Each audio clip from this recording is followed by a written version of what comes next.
to switch gears now and talk a little bit about some of the brands that I personally like. They're not necessarily an endorsement by me, and they're certainly not being paid or compensated in any way by any of these companies. They're just watch brands in the vintage. I'm talking about vintage now that I kind of like myself.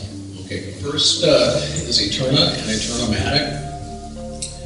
The difference between the two is a straight Eterna is a manual wind, and then for a while Eterna used the phrase Eterna Automatic, and then eventually they morphed into the phrase Eterna-Matic.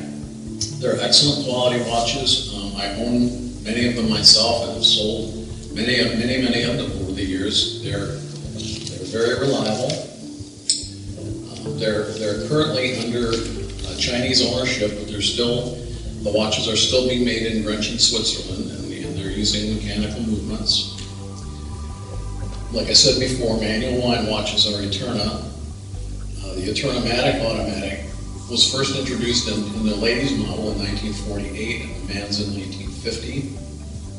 Many nice examples right out there on the mark floor if you want to go over for $200 to $300 in good running condition, and sometimes less. I think I saw one on the floor that looked really nice for around $100 or $100 Their most famous model is the Kon-Tiki, and that was named for the raft sailed by the explorer Thor Heyerdahl in the late 40s. That model is still being made today by Eterna. Other notable models include the Centenaire and the 3000.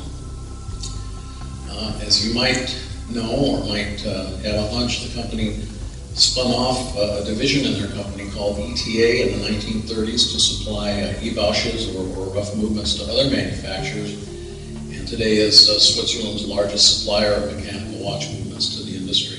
But ETA and Eterna are now definitely split into two separate companies. And there's a few examples of some models that I've sold over the years. There's a Centenaire over there to the left, an early automatic in the middle, and a Kon-Tiki at the end. Now the two on the left-hand side, I've sold for both of those for under $200. Just fine watches. Stainless steel cases, screw back. The Kon-Tikis go for a little more, but I would still say they're well within the budget realm. And if you like the more sporty watches, the Kon-Tiki is a very nice choice.